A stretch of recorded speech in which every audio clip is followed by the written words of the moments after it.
Good evening, Warriors, and welcome into the 70th edition of the R&R Sports Report. I'm your host, Randy Isbell. With me, as always, Robert Hagan. And Robert, Super Bowl yesterday, Valentine's Day today, yet here we are talking to each other. Yeah, don't tell the wife. We didn't even celebrate our anniversary the other day because I had a basketball game at Clarkson High School. Yeah, we're celebrating tomorrow morning, afternoonish, because I got a basketball game tomorrow, but we're going to go up to Moscow and have breakfast and stuff. So we'll celebrate when we have time, basically, is how life works right now. It's a very busy time as, state tournaments are getting ready to start on the girls' side, boys getting ready to do regionals. Same thing with Washington, where, regionals are getting ready to go underway as well. Wrestling is wrapping up their seasons. Basketball, as far as college goes, is wrapping up their seasons. Baseball's in full bloom college-wise. NFL's done. Major League Baseball is... Damn it. I was all happy and then remembered that baseball will not be here as scheduled, I don't think.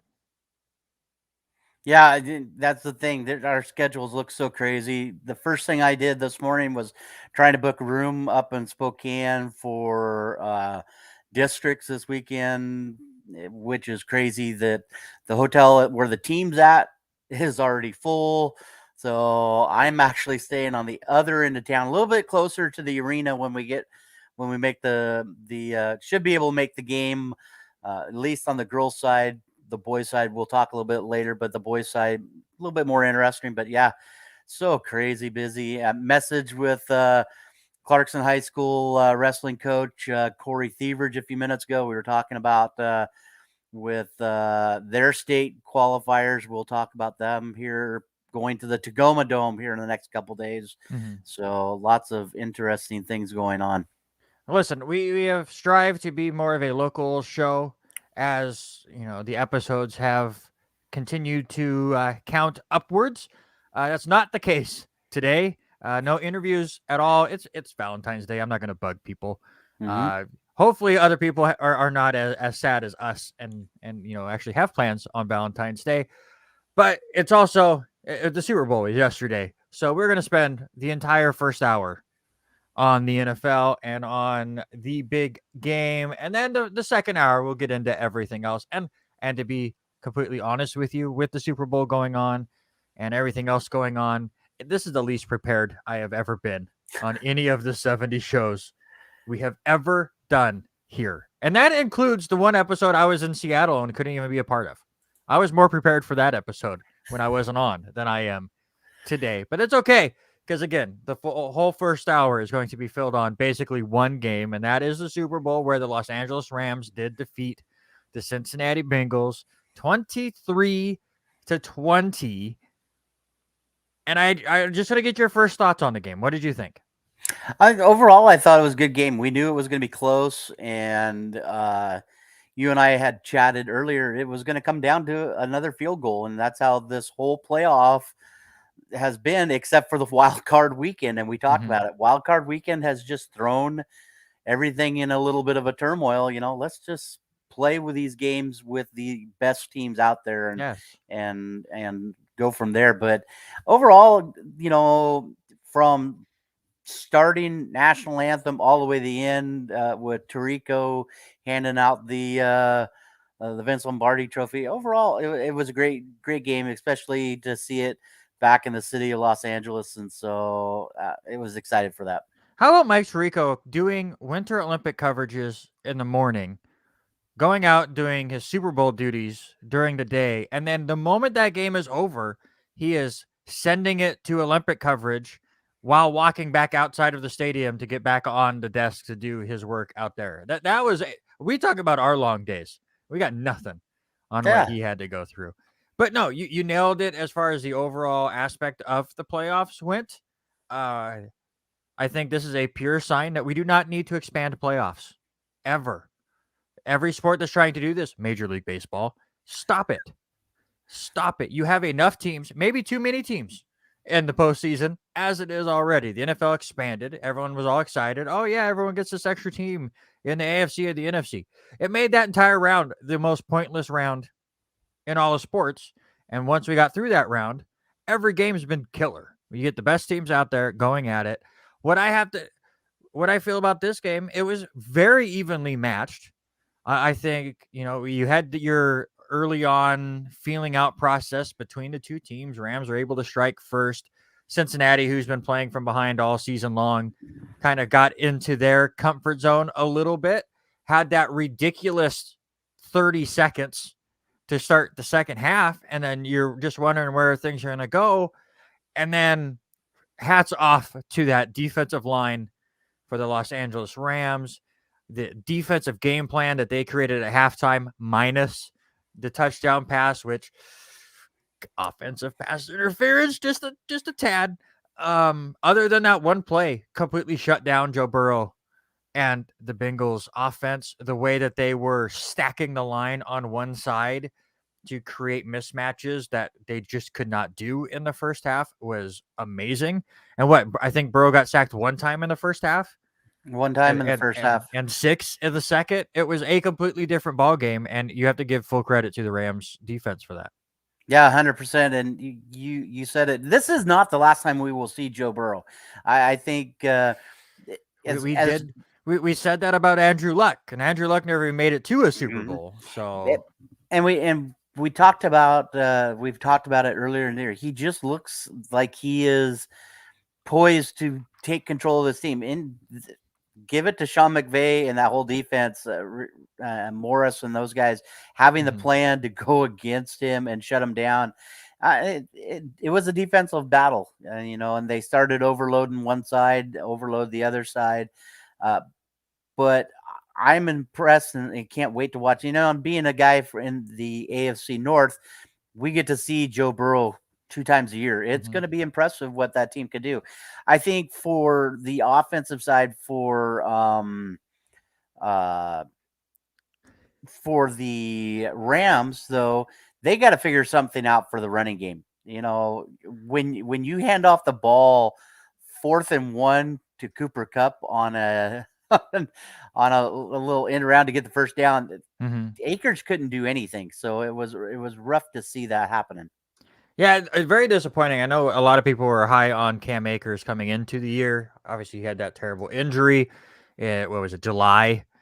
Came back right at the end of the regular season into the postseason and has just not been what everyone has been expecting. Hopefully, with the offseason, he can get fully healthy and, show this talent that we all expected. I'm not 100% sure on the play that he is talking about Stafford's no-look pass. At first, when I read it, I was thinking about Joe Burrow's no-look pass on 4th down where he just heaved it up there, hopefully. If that would have been caught, especially if then Cincinnati would have to go down and win the game or at least tie the game and go to overtime. But if Burrow can complete that pass while getting sacked and just tossing it into the air, would that have been a top 5 Super Bowl play if completed? I don't know about top 5. And I don't know. I think the pass that they're talking about is the one that David Carr has been throwing all over Total Access. The pass has been shown all day long. It's the pass across the middle to Cooper Kupp, and Stafford's got his eyes to the right, looking for Akers out, or I think it was Sony Michel on the outside, and looking the whole time to the right. And Cooper's behind the linebacker. The linebacker bites in onto the running back and is able to get that pass right there. And the whole time you see him, he never takes his eyes off the running back, and he's able to swing that ball right in the middle of the field. That's when Cooper Kupp gets that big first down in that final drive. Okay. I think I know the play you're talking about. I didn't see him do the no-look part of it. I haven't watched a ton of coverage today, especially NFL Network. It's the back side of it. When you see it from the backside, from Matthew Stafford's look at it, it is a totally different read than what we saw when that game was going on. And listen, we're going to get all into Cooper Kupp and what he did in this game, as well as, winning the award that he did. But just hats off to Matthew Stafford as well. Yes, he throws 2 interceptions. Totally fine. His ability there in the 4th quarter is the reason why they made that trade. I'm not going to say that Stafford's the reason that they won the Super Bowl, but that is he proved that trade was well worth it. Giving up all those draft picks 100% worth it now because of that Super Bowl win and that final drive by Matthew Stafford. And poor Jared Goff, I'm sorry. You get to understand what Stafford had to live with over there in Detroit. And we'll get into the penalties and stuff and the controversy of that final drive. And I know a lot of people were really upset by a couple of the penalties. I thought the referees were 50-50 on those. I think they got one wrong. I thought they got one right. But that's just me. It is very interesting that we had 2 penalties on within 3 plays. And I think there was like 4 penalties the whole rest of the game. I think the referees did a good job staying out of the way for the most part, letting the players play. They do miss one very crucial play in my eyes, but referees are not going to be perfect, just like players aren't going to be perfect. It's always funny to me where a referee misses one call or makes one call that's a little touchy and everyone loses their mind. But we're right now praising Joe Burrow, who was 22 of 33, and Matthew Stafford, who was 26 of 40. It's like, no one's perfect. Just everyone calm down. It was not the end of the world, and the refs did not hand the Rams the Super Bowl. The Rams took that Super Bowl and smashed it into the ground and called it Joe Burrow. All right, that's what we saw here. But before we get into Cooper Kupp, your thoughts on Odell Beckham having that big touchdown and then later on in the game looking like he tore his ACL and the emotions he had throughout the game after that? Yeah, OBJ had set the tempo, as you saw a couple different times. Cooper Kupp being triple team, double team, pretty much the entire first half, and OBJ able to open things up. And you listened to him talk earlier in the week. He was like, "This is my proving time." It was, you could tell that he wanted to prove the doubters wrong in Cleveland. And we talked about it after you left there earlier, as we spent the afternoon there at the bowling alley. But to hear them talk about the idea of it wasn't the same team. Well, Baker Mayfield does not play the same as Matthew Stafford, period, dot. And when you have a team around you that's not built for just offense and actually have a defense that is just, I think the Rams defense is probably one, if not top 2 defensive in the year, period, maybe even the last 5 years. And for a guy to come in and just kind of sit back, learn the offense, and basically 3 weeks before he even gets out there, it's a testament of what his game is. We may not like him by the way he acts or anything like that, but you knew he was playing with a lot of emotion when he made that second big catch for 30 plus yards. He was into the game. He was ready to go. But to see anybody come across on a crossing pattern, plant that left foot and on any kind of turf, even it's just sad to see him there. But for him to come back out and not hang out in the locker room and say, I'm not going to do anything. He's out there supporting them, and hats off to him. I think he's a good fit for the Rams right now. And honestly, I think this just shows he's not a bad guy.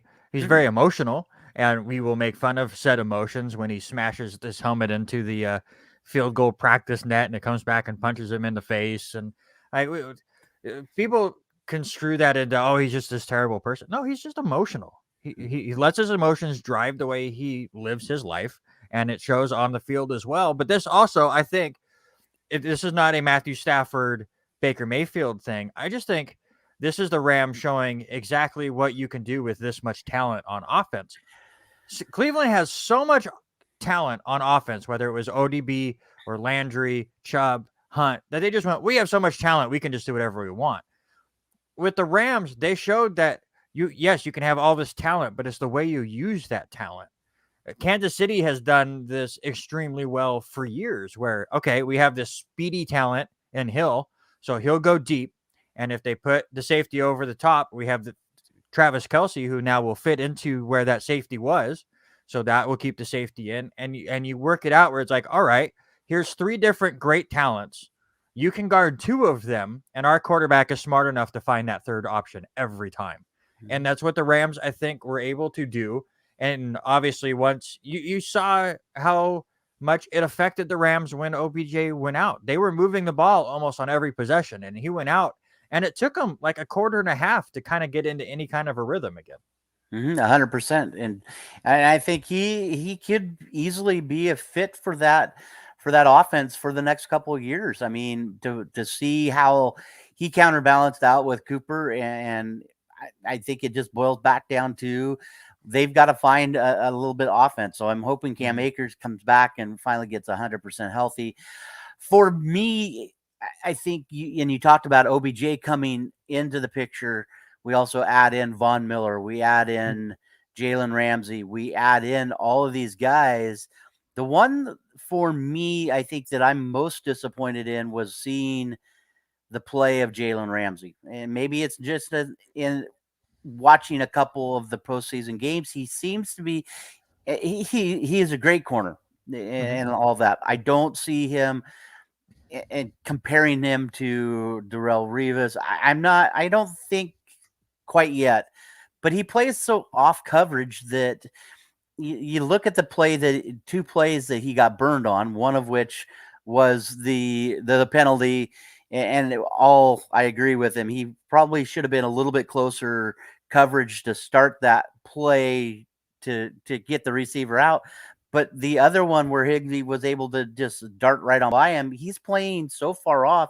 And you even look into the final few drives, Jaylen Ramsey was 8-9 yards off ball. And for me, I would rather see him up there. If you're going to be that top-notch guy, play a little bit more physical. I mean, for me, it looked like he was more playing off coverage the entire game.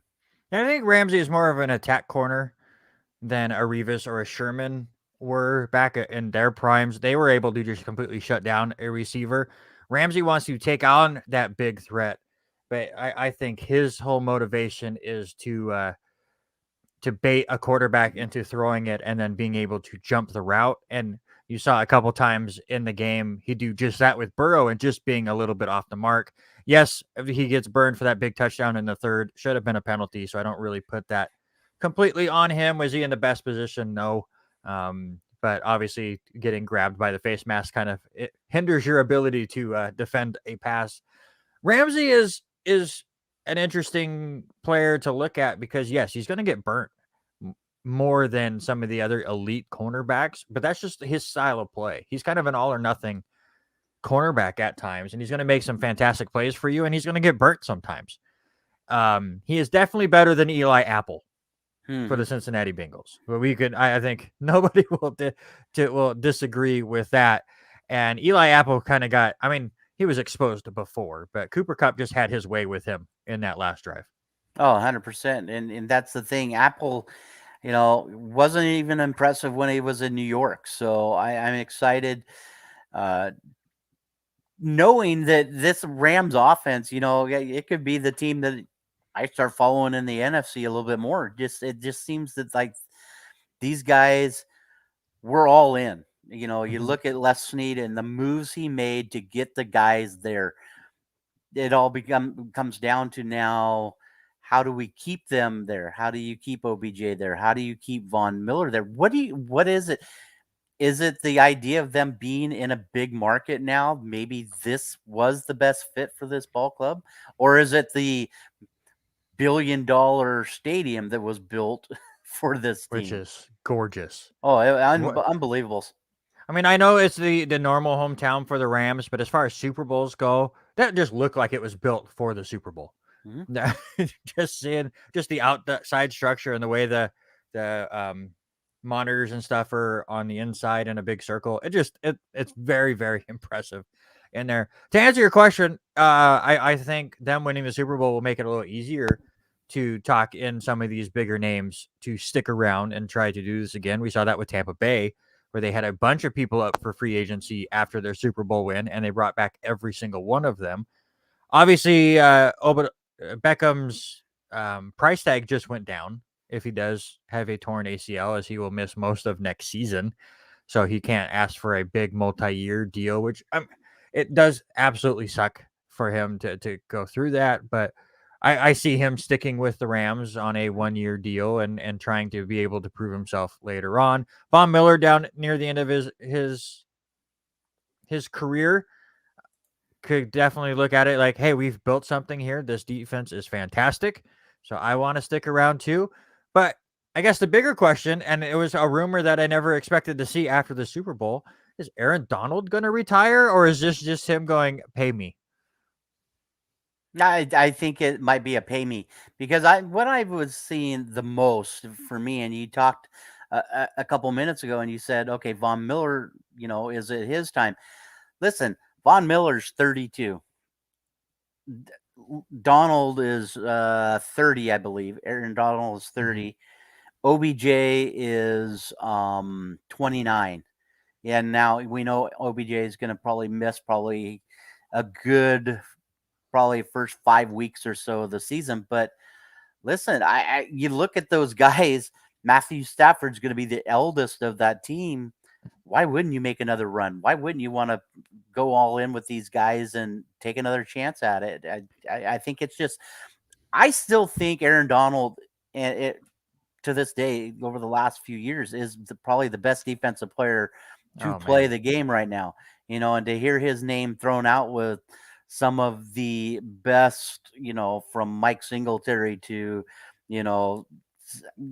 Reggie White, some of those names gotten thrown out during media day.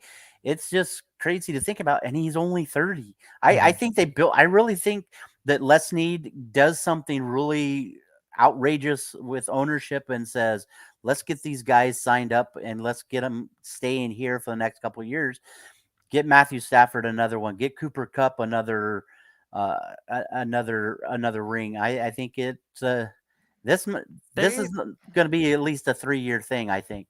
Maybe. And how many times non-Patriots related, how often is it a thing where a team is able to go back multiple years? I mean, the Chiefs are able to go back-to-back years when they only win the one, and obviously 4 AFC championship games, so nothing to scoff at by any means. But they're the only ones. Seattle made it to a couple Super Bowls in a few years span, winning one and losing one. But it's very rare. The fact that Aaron Rodgers still has only been to the one Super Bowl. It's just because you got there does not mean that you are guaranteed to go back, even if you bring back the same team. Because with the NFL, there's so many other circumstances that have to be perfect in your season. Go back and look at what we were talking about with the Rams in November. They didn't win a single game in November after trading for Von Miller. And we just went, well, they had this great run. They're just not clicking. Arizona's dominating this division. And we just kind of scoffed off the Rams as being a top NFC contender just over a 3-week period. Now you move that and it happens in January, you're knocked out of the playoffs. There's so many different aspects to a Super Bowl run that I think a lot of people don't think about. It's like, oh yeah, the Rams, they won the Super Bowl and everyone's coming back. They're going to be able to turn it around and they're going to be a dynasty.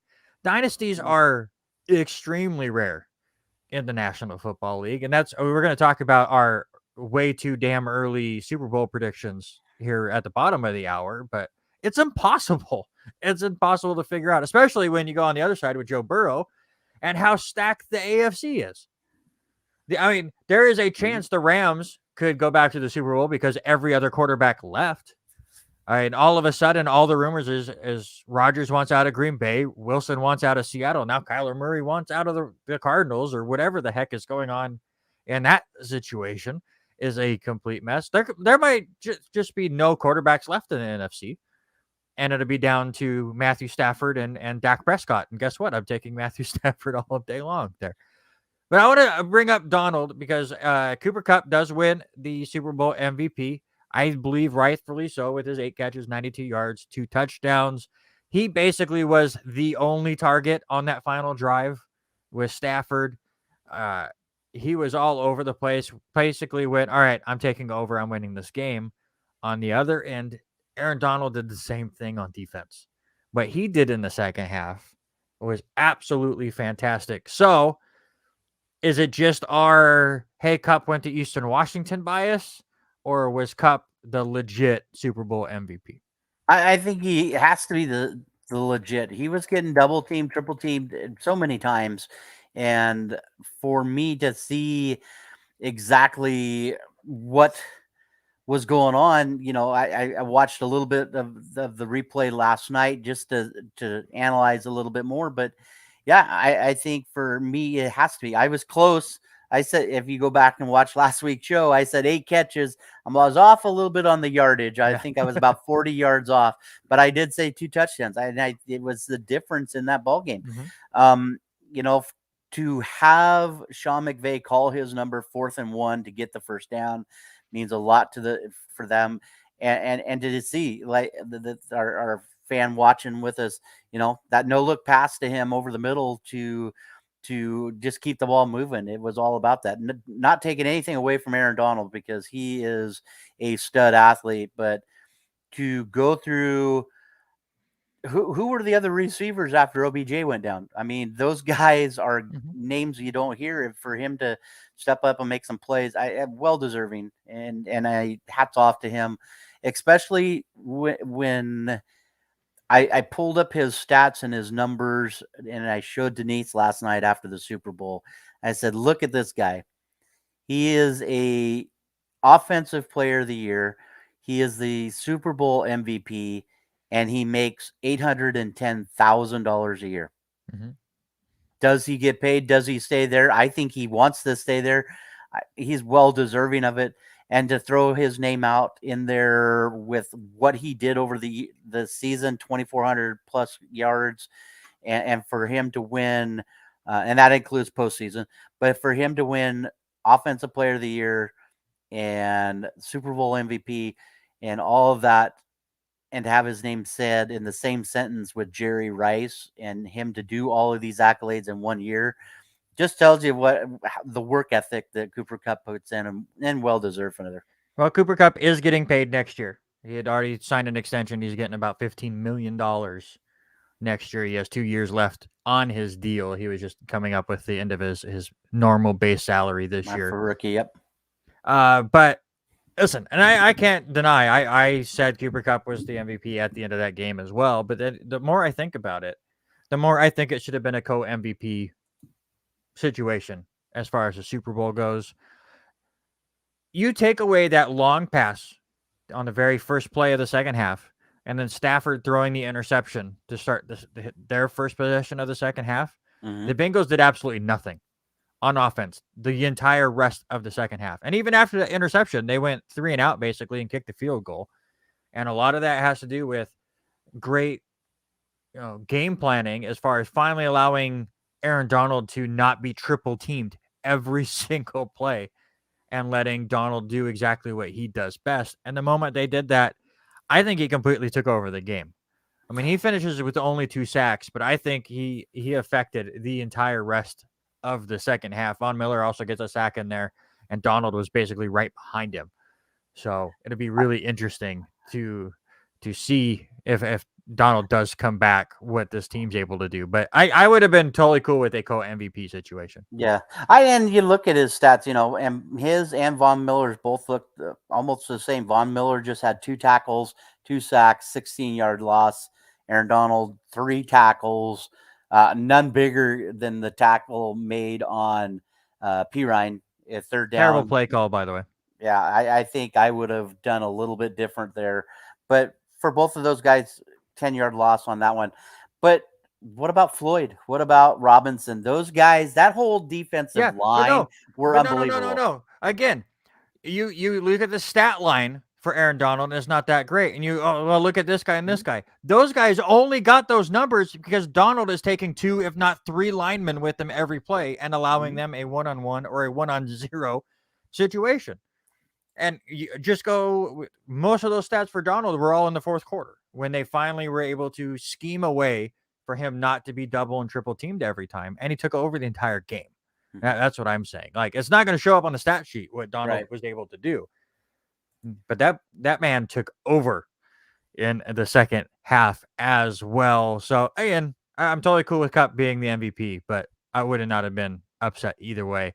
Real quick, before we get into the other fun stuff with the Super Bowl, speaking of Aaron Donald and all of the sacks that happened against Cincinnati and how bad that offensive line really started to look, we have both been on record of saying we believe the correct draft pick was Jamar Chase after this season instead of Penei Sewell, which we all ragged on draft day. Now that the Super Bowl is over, do you still believe that Chase was the better draft pick than Sewell? I'm going to say yes, just because of where they got themselves this year. I'm not going to lean too far into it because that's part of your trivia question tonight was about Joe Burrows. But for what that offensive line allowed to happen to him all season, I think if they don't make a play for an offensive lineman this year, I think they shoot themselves in the foot. But I think the smartest play happened. I think they, with him drafting Jamar Chase, got that team to believe in themselves that they could get to the next level and play competitive. We thought, and we even talked about it.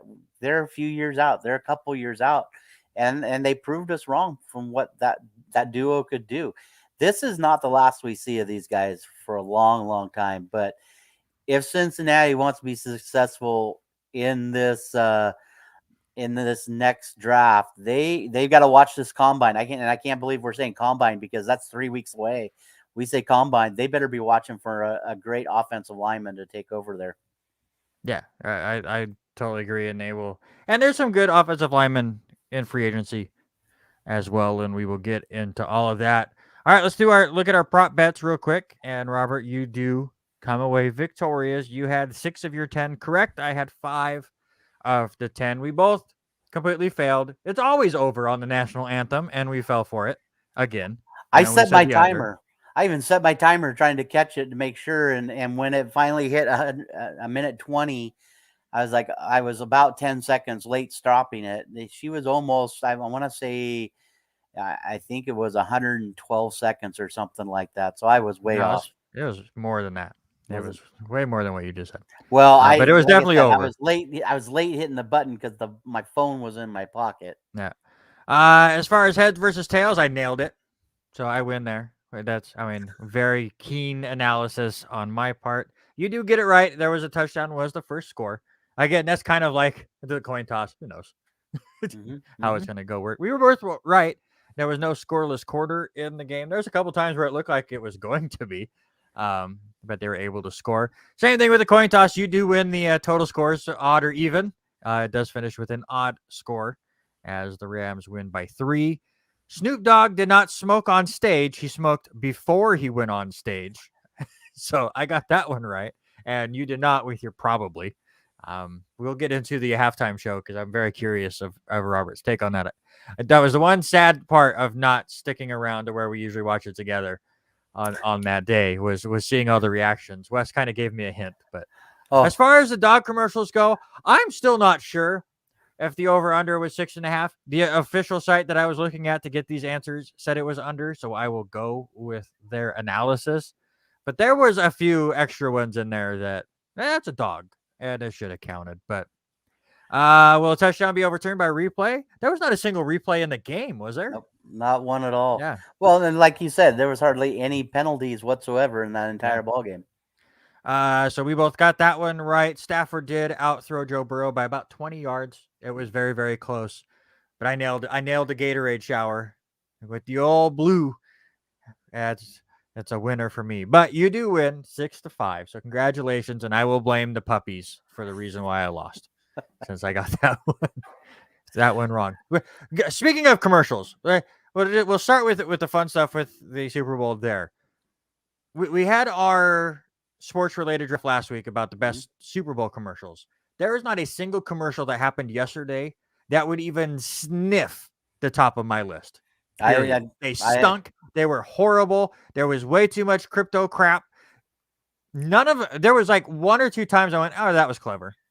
And that was it. It wasn't even, that was fantastic. It was all right. Yeah, and that you're 100%. And every time a crypto commercial came on, our buddy Big Wes was gesturing towards the screen. So it was funny watching him get upset every time we saw something with crypto. But yeah, you're right. I even went back and watched some of them. I think honestly, the best commercial was the NFL commercial of them coming back with the kind of cartoony style characters running. It crashing was all over over. the Yeah, room. It was too destroyed long. the. That thing was It too long. was too long. It was too long. The other ones I was seeing that people were talking about today was the Superior Bowl fell down. I think that one might have been a little bit higher on mine, but for me, it was exciting to see the E-Trade baby come back and make Returning, it, right? returning, and it was kind of interesting there. But you're right, nothing really jumped out and said, "Oh, dang, that is super funny."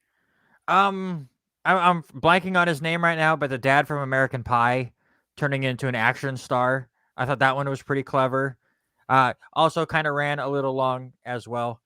I'm trying to think of another one. We actually, Haley and I were going to go back and watch the best commercials from last year just to kind of see what level they were last year, and accidentally realized that we were watching this year's commercials because now they just release them early.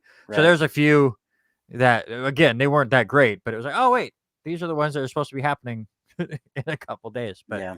so I don't know. Super Bowl commercials aren't what they were used to be, and it's not just an old man talking. It's just I don't think people care as much. Like companies care because commercials are so damn expensive, and that's why we got like 37 cryptocurrency commercials because they're really trying to push that and get you in on their cold. So this was the first time in 13 years you and I didn't watch the entire Super Bowl together.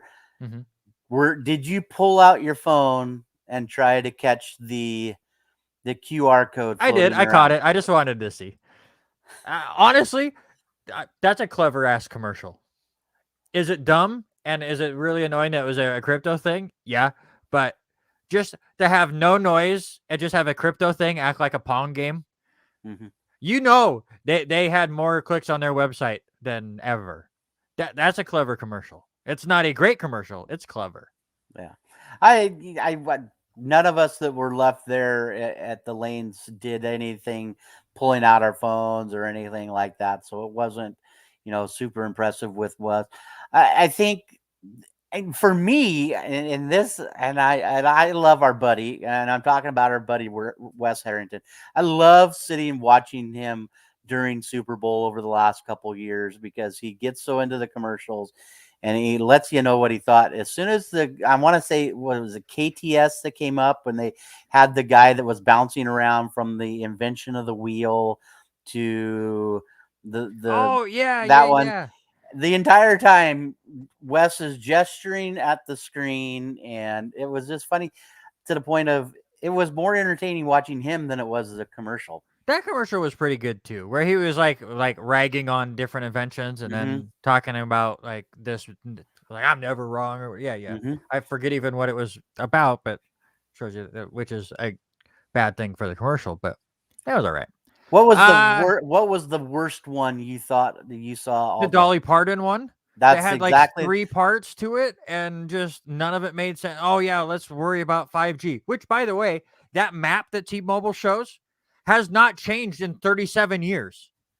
This big map of their 5G stuff. It's like they still don't care. Like South Dakota is, or is it Nebraska, is like completely empty on there. Idaho is like 1/3 covered. Like after all these years, they just went, we have our map, we're done, and it hasn't changed ever.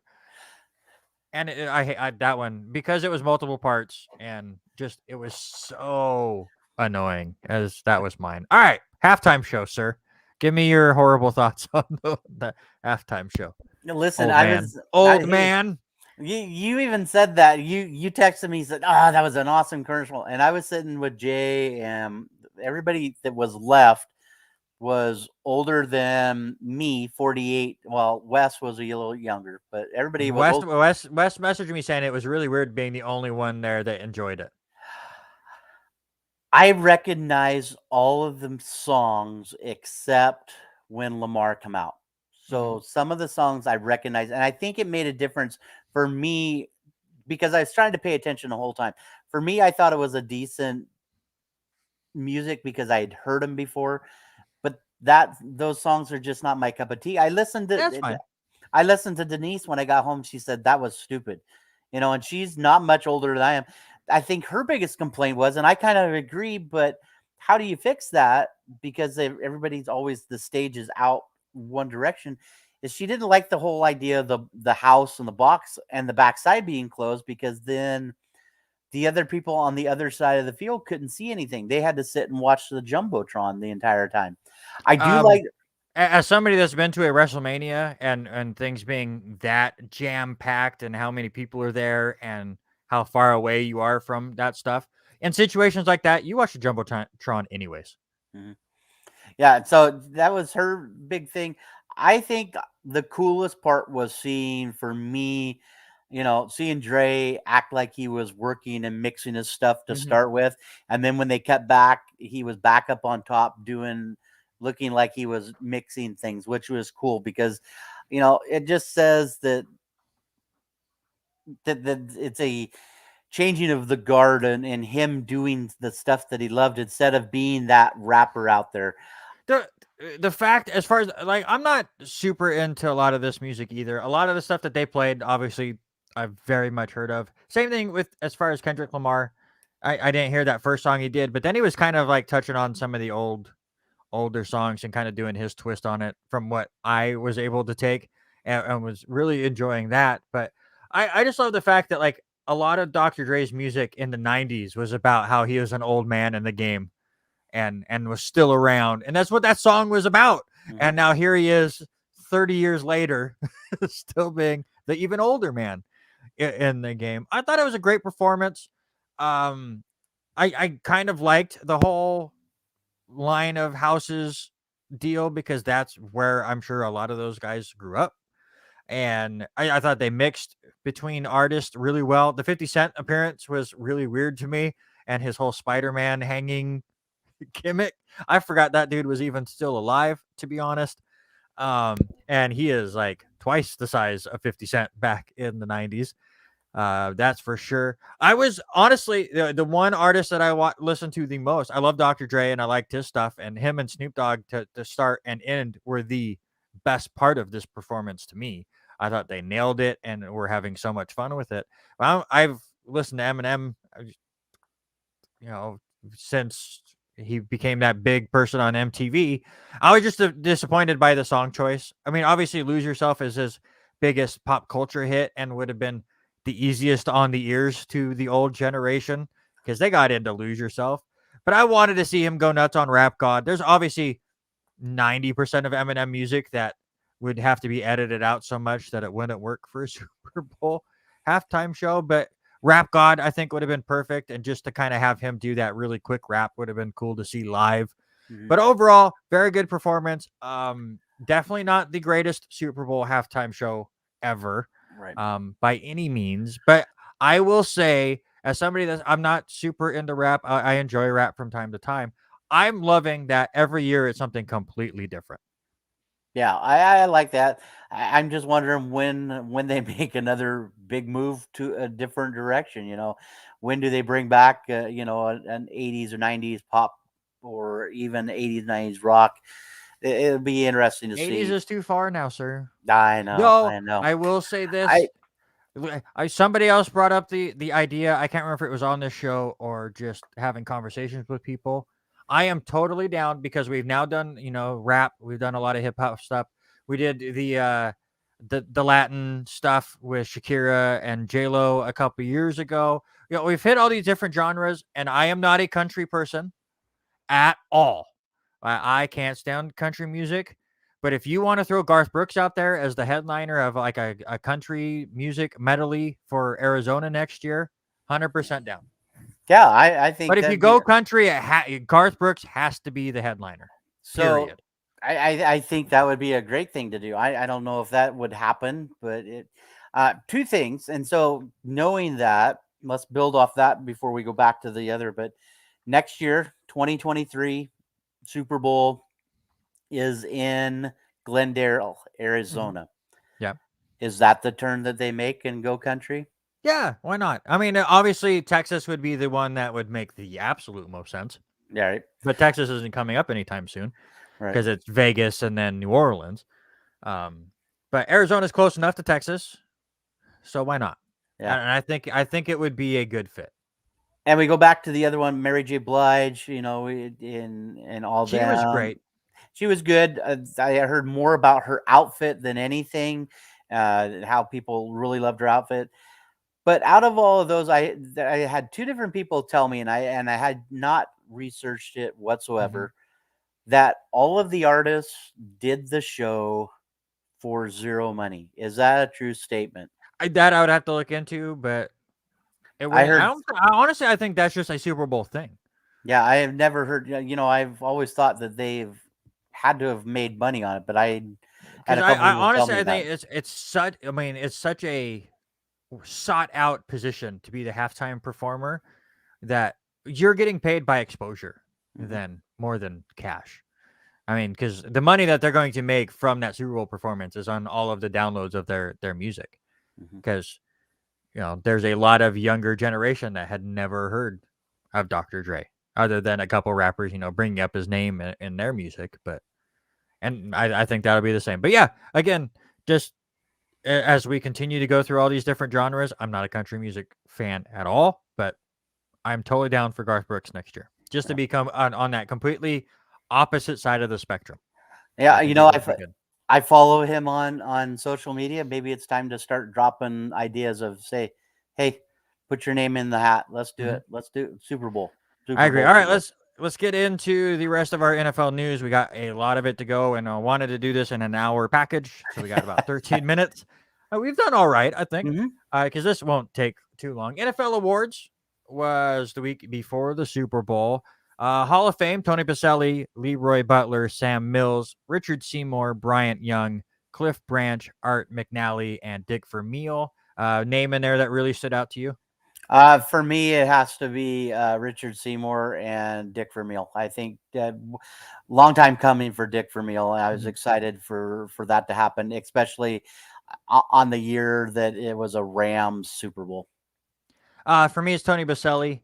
The fact that he was an offensive lineman and he was drafted first ever for the Jacksonville Jaguars and wasn't a bust is something that really stands out. And congratulations to him on his long career. Other awards, the best moment was Justin Tucker's 66-yard field goal.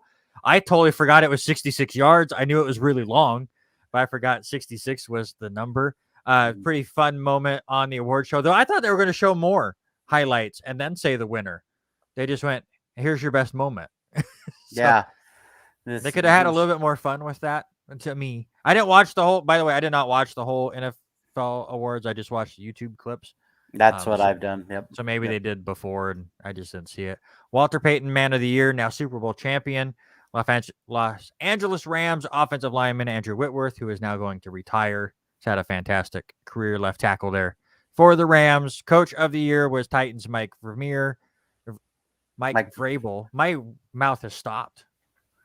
Has absolutely stopped working. Assistant Coach of the Year, Cowboys Dan Quinn. Either of those really shock you at all? No, not at all. It just makes me wonder, how come Dan hasn't jumped back out and gone again? But I think maybe he's sticking around in Dallas one more year before the changing of the guards. Rookie of the Year and Offensive Rookie of the Year, not surprising, Jamar Chase. Defensive Rookie of the Year, not surprising, Micah Parsons. Also not surprising were the Defensive and Offensive Rookies of the Year, TJ Watt and Cooper Kupp. And MVP was Aaron Rodgers, which, by the way, just change that to Best Quarterback of the Year, please. Yeah. Just because that's basically what they have done with these awards. The MVP is the Best Quarterback of the Year. The Offensive Player of the Year and the Defensive Player of the Year are really the two people that should be called the MVP. I'm 100% on that with you. I posted the picture of Cooper Kupp kneeling yesterday, and one of our watchers, and I forget who it was that was that goes through our site and everything, made a comment, and it was it. How does Cooper Kupp not win MVP? It has become it's a quarterback driven league. It's that quarterback spot, and so change it. Yeah, make it best Cooper quarterback. Kupp made $1 million this year. He's going to make more next year. Aaron Rodgers made like 30 or 40 or whatever he makes. So it's a quarterback driven league for sure. All right. let's get right into it. Way too early Super Bowl predictions. And to me, I'll just take the two teams that lost. And I actually put mine down, and I'm changing it already. I'm sticking with what I had last year. I'm going to say the Buffalo Bills and the San Francisco 49ers. That's my way too early Super Bowl predictions for next year because they both were so close and just could not make it. Yeah, I'm right there with you with this one. I like what. Oh, now I'm Buffalo's really screwed. Well, no, it's gonna do Buffalo, but I'm gonna stay with the defending champs. I'm gonna say the Rams make it back, and it's Buffalo. As much as I'm gonna bring it up and all that. Yes, everybody was bit by the injury bug. What would have happened if one of these teams would have played a little bit differently? But is Kansas City starting to make a slump? What is happening? But you and I talked about it. AFC is stacked. It doesn't matter where you're at, who you are.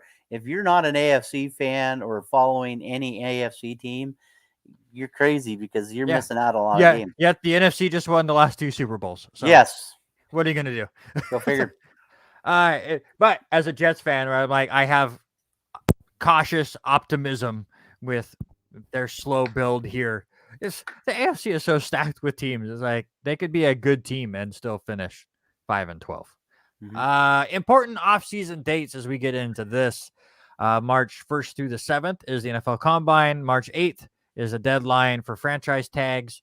March 14th and 16th is when you can officially talk to unrestricted free agents. I guarantee you talks are already sneakily happening right now. Mm-hmm. March 16th is when free agency begins, and it's also the start of the next league year. And then April 28th through the 30th is the NFL draft in Las Vegas, and we will see what we do for that this year. Are you bummed that you are missing the draft? What is it? A week and a half? Like 2 weeks away. I'm there 2 weeks before. Yeah, I'm down there for the National Bowling Tournament, like April 13th through the 15th, I think. And I'm the week after because I go to Vegas May 6th, so I'm there. Why did we plan that so horribly? Are you planning on taking a tour of the stadium while you're there? I think I don't know. Looking into it. Like right now, I think I'm staying one extra day after the 2 days that we bowl, and that might work. I'm also because I'm staying at South Point, which is where the bowling tournament's happening. And just looking at maps and things to do that Haley and I did not, because we did not go that far down the strip when we, went and explored that day. There's a Pinball Hall of Fame museum type thing that's not too far from South Point. I'm definitely checking that out. And there's a big giant arcade like a couple blocks from that, checking that out as well. I would love to check out the stadium or make a trip if I end up driving down there, which is still kind of up in the air right now, of checking out, the Las Vegas Motor Speedway would be really, really cool to just see the size of that. And it's way on the other side. Oh yeah. That would, and again, I would have to have driven down there, and that would have been okay, I've now checked out of the hotel.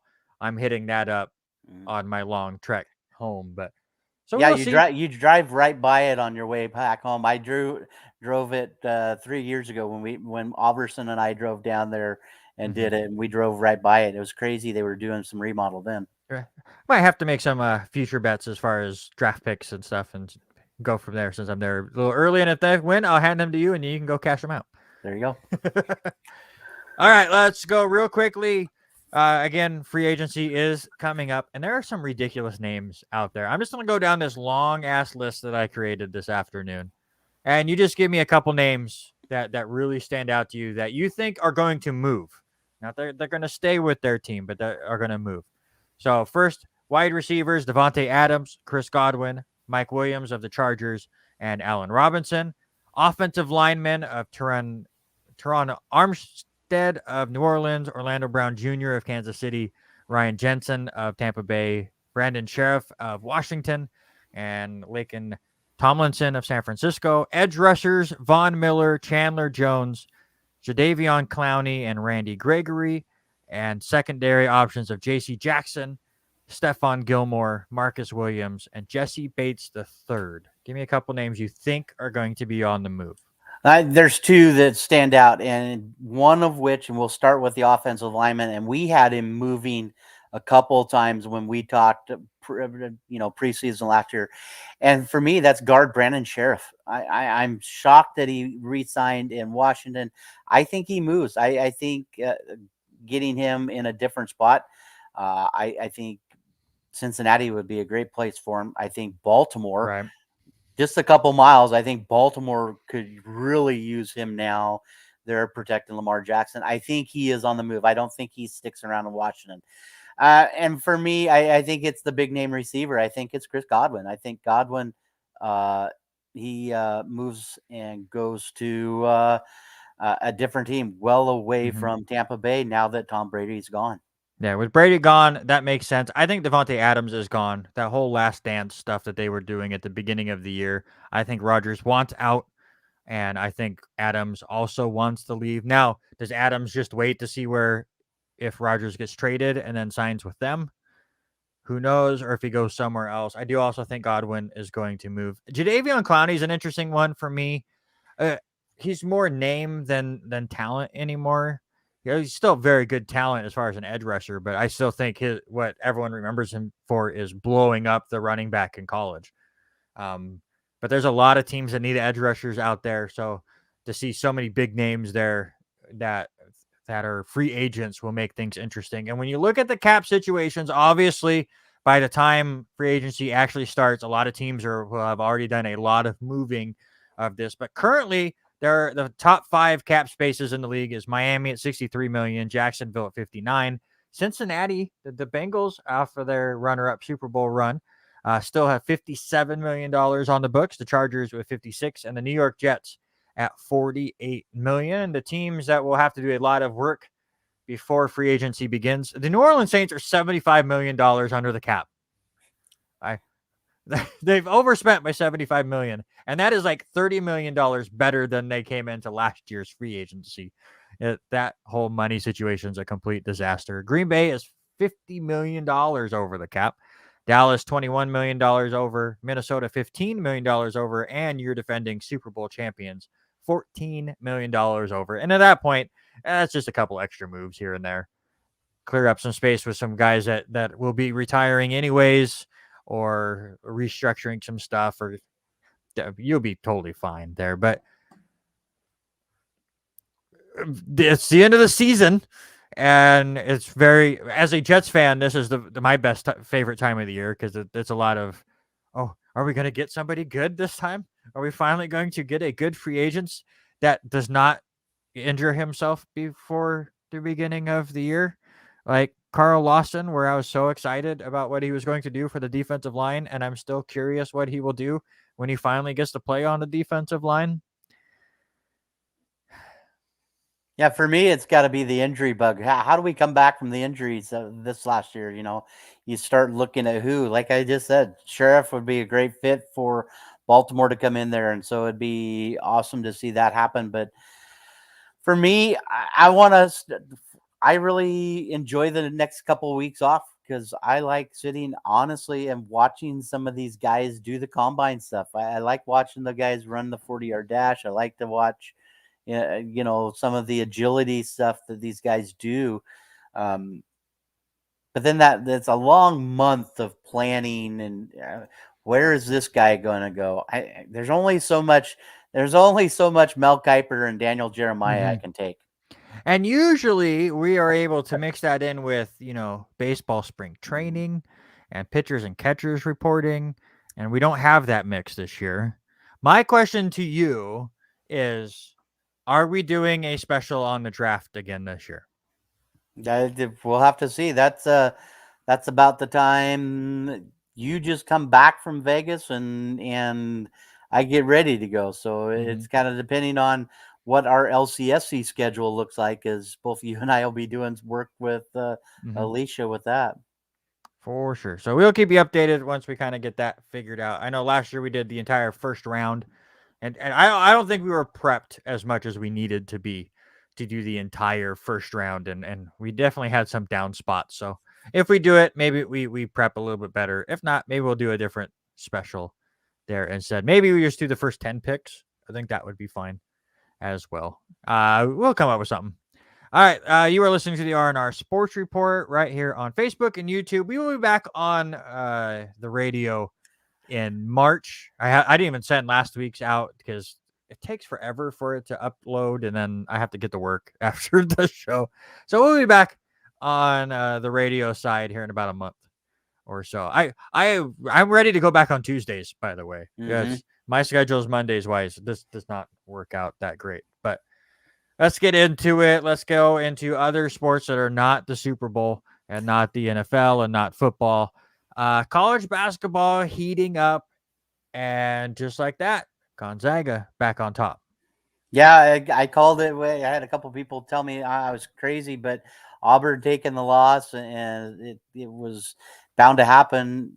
Gonzaga just is looking so much better over the last couple weeks. I'm shocked that Auburn didn't fall to 3. I really thought Arizona was going to push hard enough and get over the hump and get into the number 2 spot, but I'm not upset with where the top 5 are right now.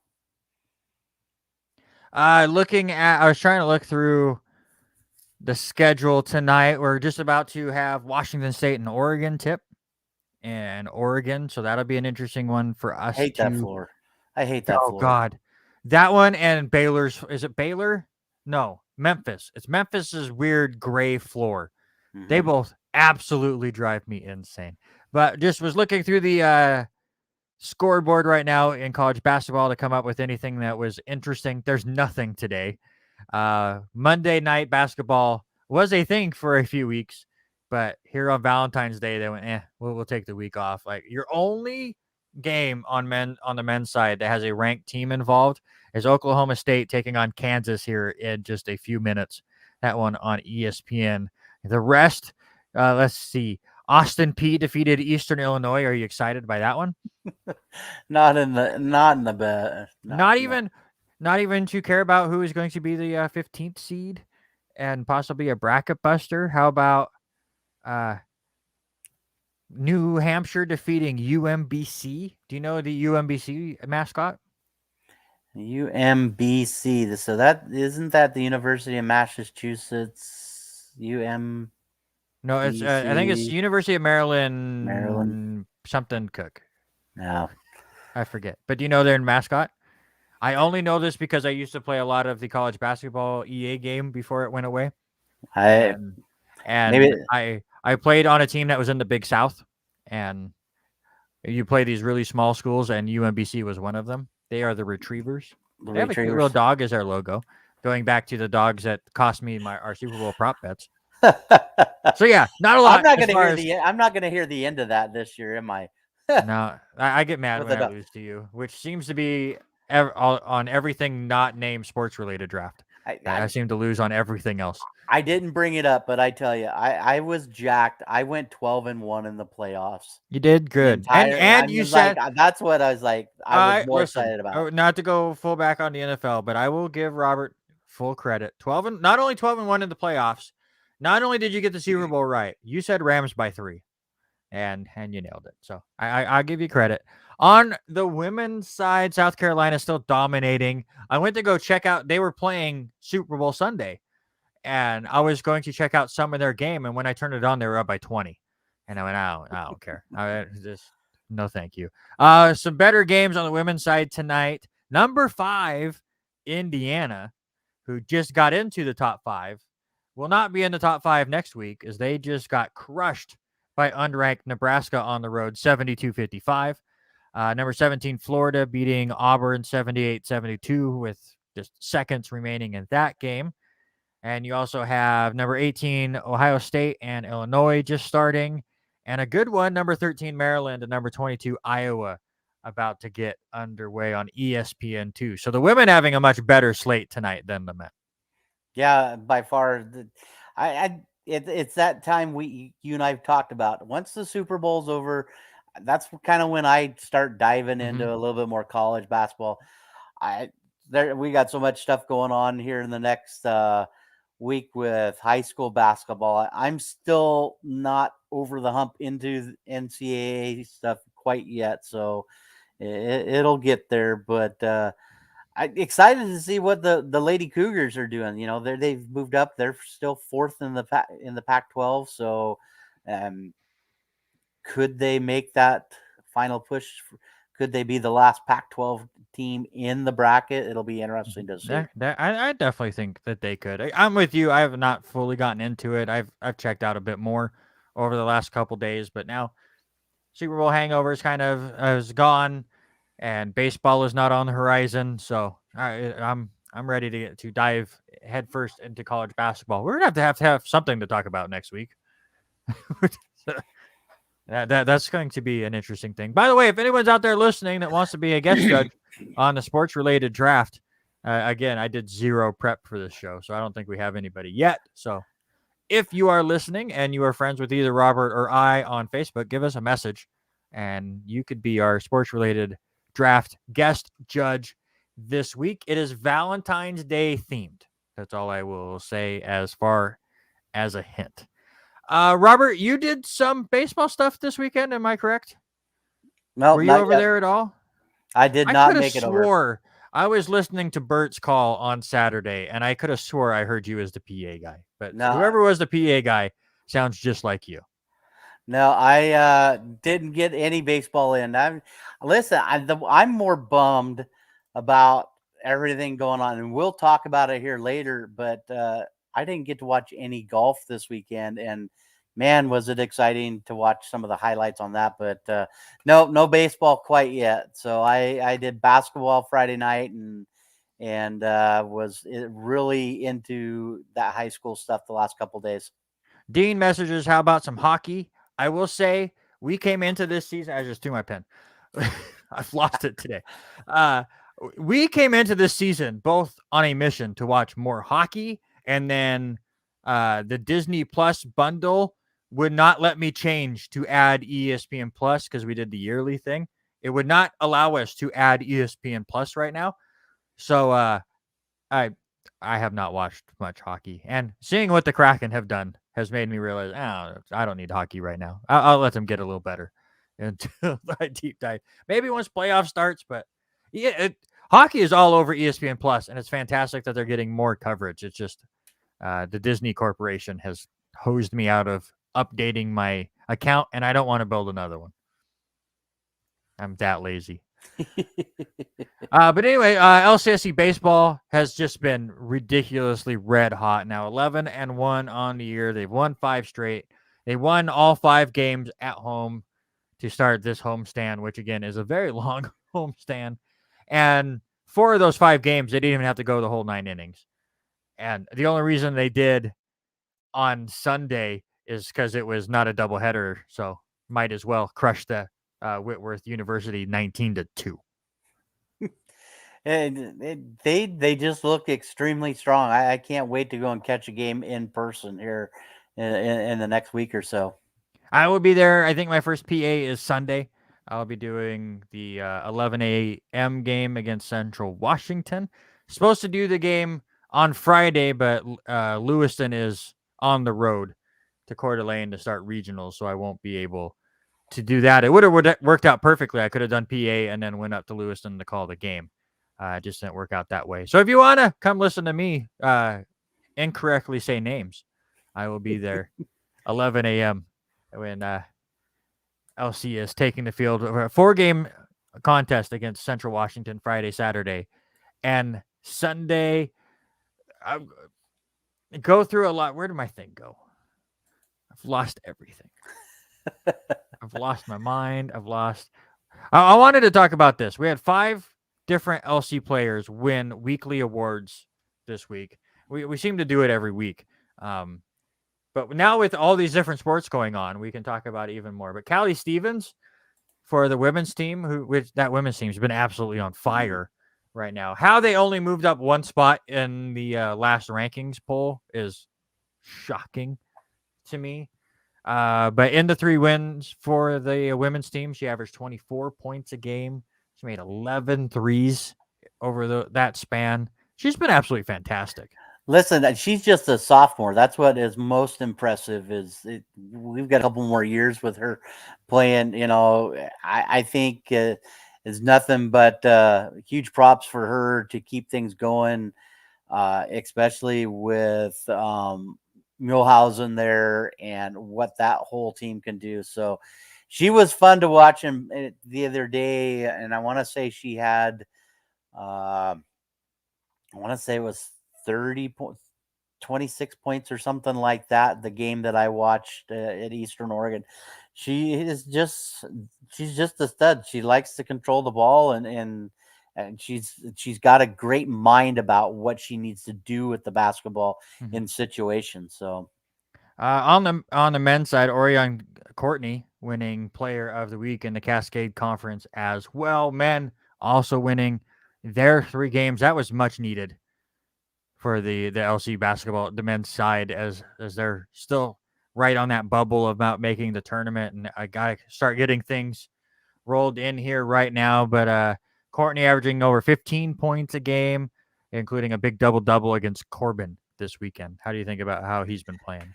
he didn't play very much. The game I watched at Eastern Oregon there 2 weeks ago, he kind of took a wrong step and came up a little limp, but he has come back this last week and has done really well. And I talk a lot about the youth of him, and he's just a freshman, so he's exciting to watch.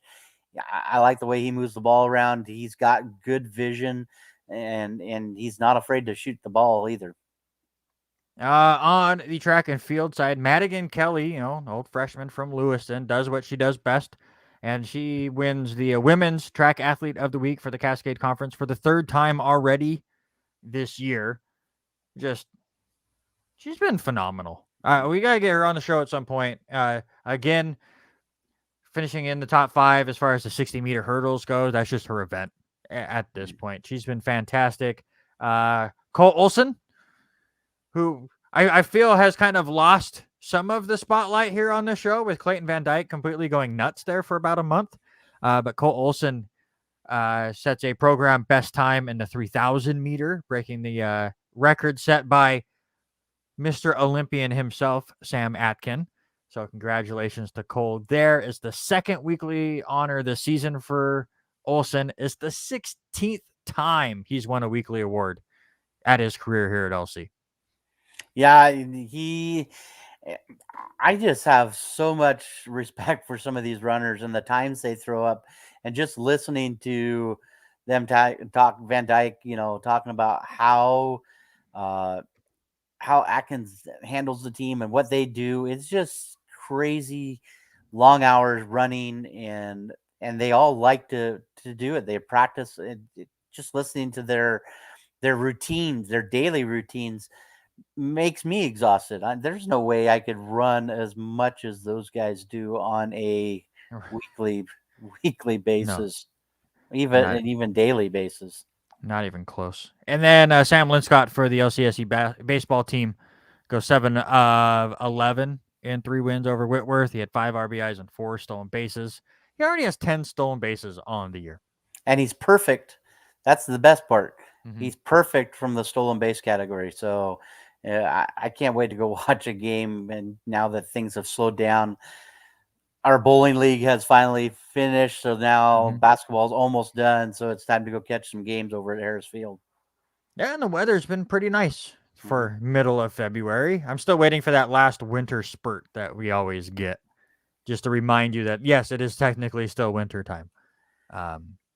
But now let's get to some high school stuff, and it's almost tournament time, sir.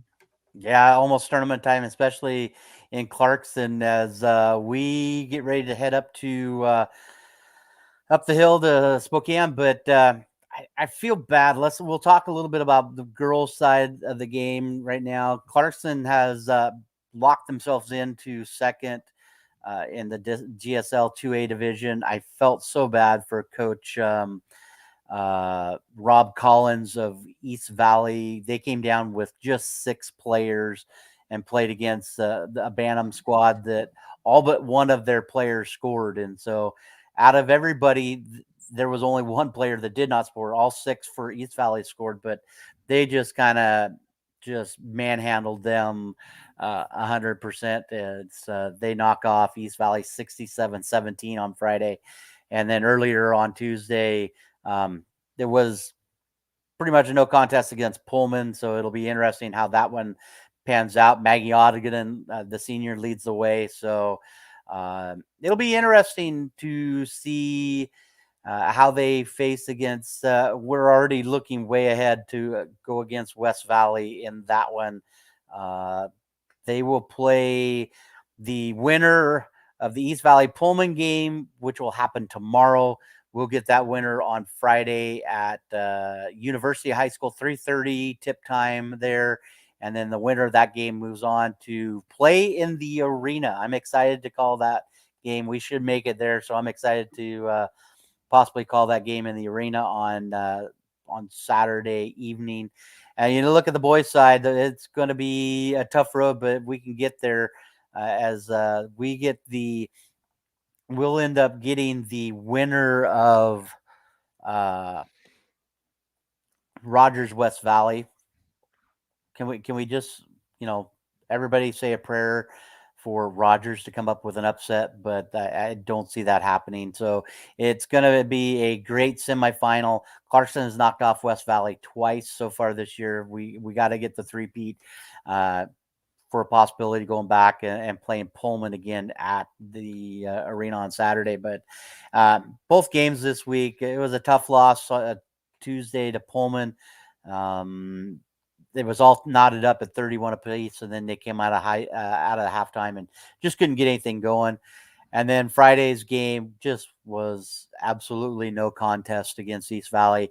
And I'll throw this to you because you and I have done many games over the last few years.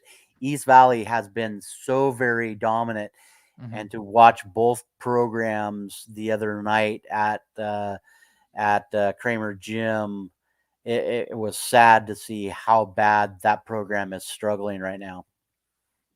Is it just injuries or COVID or what's happening? I think everybody's moving away. Talked with Rob Collins. He had a couple injuries, but for the most part, just the numbers are down. I think whether that's COVID related or what, and so many of these high schools up in Spokane area are so close to each other. They want some bigger notoriety, and they're moving and changing districts just where they can play in a different spot. Mm-hmm. So it'll be interesting to see how that one pans out. Like I said, we will, on the boys' side, we will play at 5:00 on Friday at University High School, and we will get the winner of either Rogers or West Valley. West Valley. Go Pirates! Come on, I know I'm trying to pull a long one, but I think Coach Jay Humphreys of West Valley has his team ready to go, and they come away with a win over Rogers. So I'm almost positive in the semis we will be facing West Valley on Friday. Yeah, I think so too. On the Lewiston side, the girls do end their season last week. They lost to Post Falls 62-44, and it's the exact kind of same thing that we saw in the other playoff games or any of their main league games where they play about 3/4 worth of fantastic basketball, stick around with everyone. But unfortunately, they have about an 8-minute span, or in this case, in this game, it was probably a 11-minute span where just nothing worked the way that they wanted. They trailed pretty big after the first half, basically played even with Post Falls in the second half, but the girls do end up losing their season, losing that one 62-44. Boys finishing up their season with 3 straight 4A Inland Empire League matchups. Did handle Lakeland pretty easily, 68-48. Are able to finish the 3-game season sweep of Moscow, winning that one 55-46. That one a lot closer than the score suggests. Same kind of thing as Lewiston girls, where Lewiston late in the second quarter able to extend the lead out to about 10-12. And then I'm not joking. I don't think Lewiston ever led by more than 12. And I don't think Moscow ever got within more than less than 6 the entire second half. They were just evenly matched. It was just that extra few points that Lewiston was able to pull away from was the difference in that one. They have senior night tomorrow night at 7 p.m. They will be taking on Sandpoint. I'll have the call on the river if you want to check that out. And then Friday, I'm heading up to Coeur d'Alene, first round of district play, as the Bengals will take on the Vikings up there.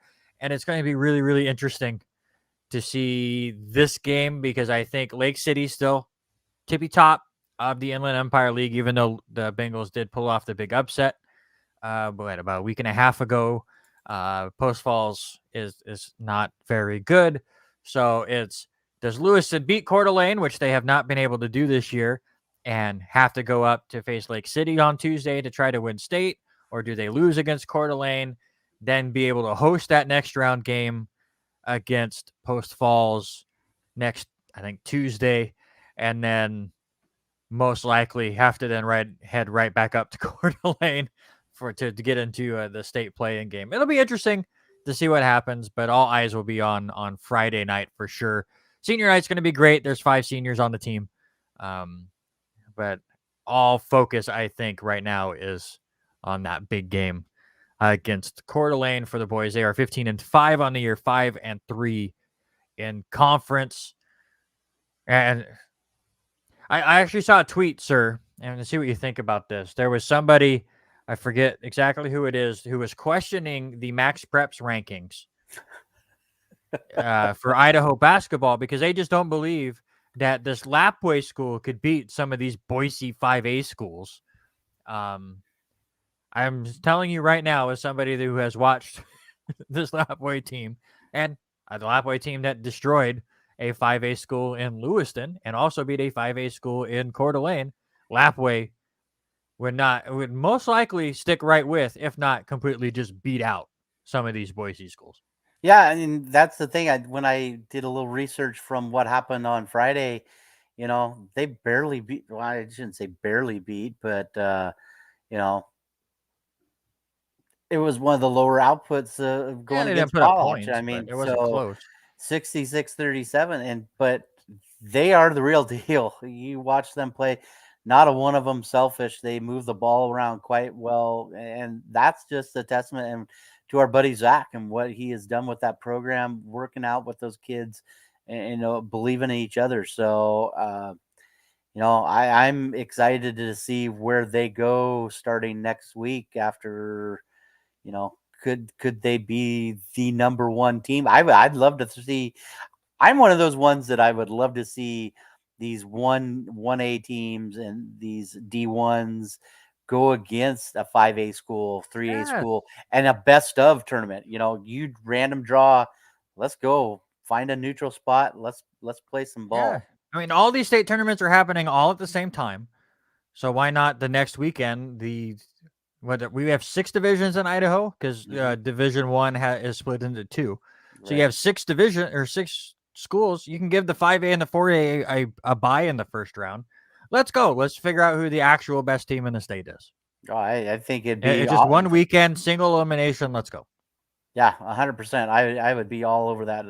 Just watching this ball club, and they could easily say, we are the best team that's out there. So for sure. And it's not just the boys. The girls go out and they defeat Prairie 67-51. I believe that game was last Friday. So they are now the number 1 team in the 1A D2 state tournament on the girls' side. They'll be taking on Liberty Chapter on Thursday. Prairie, in the losing effort, still the 3 seed, which just shows you how strong the White Pine League is. And they will be taking on Notice on Thursday at 5 p.m. But that girls team, while not getting as much, attention as the boys by any mean, very, very strong. Yeah, especially with a couple of the names that we've called many times. Jordan McCormack, she is a great ball player. Seki's Green, and you can't say Lapway without saying the last name Sabota, Grace Sabota, playing quite well. Just a all around good team there too, and they just ran. We got to watch them at Avista. They just happened to run into a really good Post Falls team to knock them out of it. It could have easily been a Lapway final in there, but I am impressed and can't wait to see what they do this weekend as they start their state playoffs. Other local area schools getting ready to start their state run on the girls' side. Deary takes on Kendrick at 2 p.m. on Thursday in Nampa. Post Falls, who did defeat Lewiston last week, did continue their run and got into the state tournament. They won the state play-in game on Saturday. They will be taking on Boise at 2 p.m. on Thursday in the Ford Center. And Grangeville, who's also the number one seed in 2A, will be taking on Declo at noon on Thursday. I'm actually traveling out to Grangeville tomorrow to speak with the head coach, meet some of the girls on that team for the Tribune, and see if they can make a state run or if they can blame me for cursing them. I don't know. Yeah, have you ever been in that gymnasium I have in not. Grangeville? Have not. So that I one of the funnest tournament games I ever got to call was a regional game where Lewiston was playing at a neutral site, was up there, traveled up. That's when Coach Dave Cornea was still there. I did the game with Foss, our buddy Keith Foss up there, and their area you do radio is a little looks like a chicken coop cage that hangs over the top of the scores table above the floor. It is, and the gym reminds you of if you're playing at Hoosiers, the Indiana Hoosiers, the old Hoosiers movie. That's what that gym reminds you of. So you will enjoy that gym when you walk in there tomorrow. Yeah, I'll be able to watch a little bit of practice. I won't be able to stick around for the whole thing because I have to get back and call the Lewiston game. But it'd be fun to meet some of those girls on their way to state. Good luck to all the teams. State tournaments are always fun. Get a bunch of games in a little 3-day window, and we see what we can do there. There's some wrestling as well, sir. Yeah, the Phantoms end up getting 4 state qualifiers this past weekend at the regionals that happened in Ellensburg over the weekend. Jordan McCamey takes second in regionals at the 106-pound weight class. Dawson Bailey also second at 126. Jordan McCamey ended up fourth in the 170, and Kayla Rice ended up third place in the girls' side at 105. They all qualified to head over to the Tacoma Dome on they'll probably head on Wednesday from what I was gathering. They will play and start wrestling, I believe, Thursday, or it might be Friday morning they start wrestling, so it'll be interesting. So hats off to those 4 athletes and Coach Thieveridge for getting his guys and gals ready to go, as Chloe and Kayla Rice, the only 2 females on the team, and it's just excited for that program and where it's going. Wish we could get a few more of those guys, because I remember, when we had wrestling at the high school there, we had people wrestling for weight positions all the time. They're lucky now if we get 10 guys out there wrestling. We just got to build the numbers back up, and I think COVID has a lot to do with it. Mm-hmm. For sure, and it's going to play a role over the next couple of years too, I'm sure. Do we get anybody for Judge? I have gotten nothing on my side. Yeah, me too. I've been messaging a few people. We'll see if we get them. We'll talk about NASCAR first. We'll push back the draft just a hair, see if somebody hops on and finally responds. There you go, Corey Thieveridge. Hey, Corey, why don't you jump on with us? You can talk about the junior high kids, and you can talk about your wrestlers really quick and judge for us tonight. Yeah, we need a judge, and Corey's on listening. Always appreciate him, and he was a good guest as well. But sir, Super Bowl's done. Now it's time for Super Bowl racing. Daytona 500. You get all the Gatorade duels and stuff. Sweet, we got Corey. That's how we do this, Joe. We'll do it live. Yeah, I'll send him a copy really quick. Perfect. But Daytona 500's coming. We had that exhibition race in the Coliseum a little over a week ago now. How are you excited for the Daytona 500? After watching the things happen, last week with the short track and all that at the Coliseum, I I'm excited to see what this one will pan out to do, because this is that granddaddy. I am excited because it always used to be, until the NFL screwed that up this year. It used to be we had NFL, we had Royal Rumble, we had NASCAR. 1 week, 1week, and now they've Well, kind of screwed it it up was a little AFC bit. Championship or AFC NFC Championship games, and then the Royal Rumble, and then the Super Bowl, and then Daytona. And yes, the NFL did screw all that over, but it's almost there. We're almost time for the big race. My big concern is the weather. The weather has been causing all sorts of havoc ever since they moved the race back, as far as like during the day. It used to be a morning race, and then they're trying to push it back to get more audience, and then they're hitting weather issues every single year anymore. And I just don't want this to be a Monday thing. That's all No. I ask for. But a prediction on the race. Who's going to get the first win of the year? I'm gonna take a stab at it. I think maybe Joey Logano. Maybe it's his turn to kind of to get out there and go. Not taking anything away from what Kyle Larson did this last year and some of these other ones. As much as my folks hate the Bush family, but I think Logano's got a good chance, and I'm excited to see if he is going to be able to do it. I think for the 500 in any of these restrictor plate races, it comes down to teams. So Hendrick is always a team to look out for, as they have 4 very solid drivers.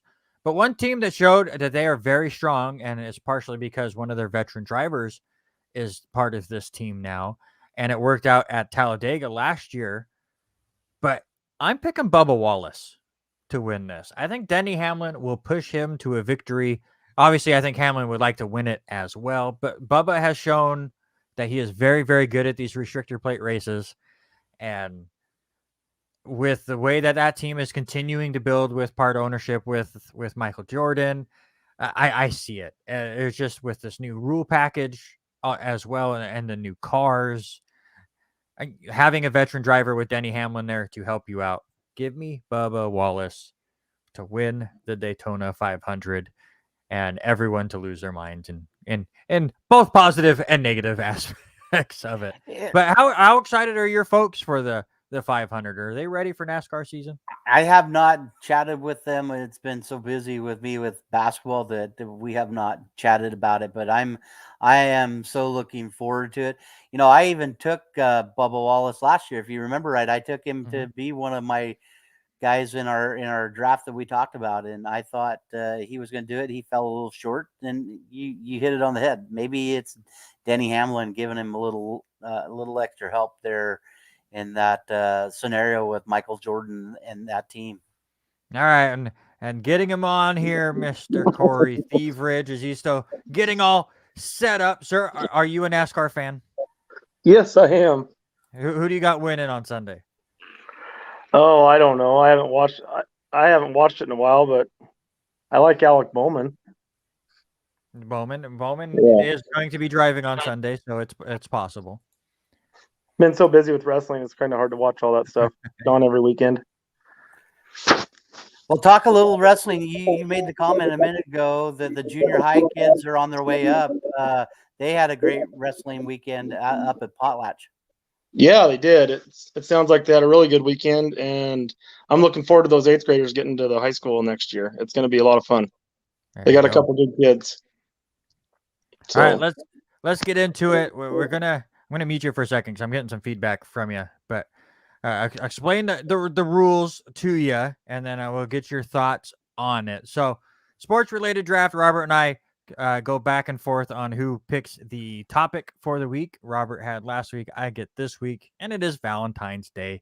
So we had to go with that theme. So we are going to do the best athletes with Valentine's Day themed names, which, by the way, was a lot harder than I was anticipating, because there's a lot of gray area when it comes to Valentine's Day themed names.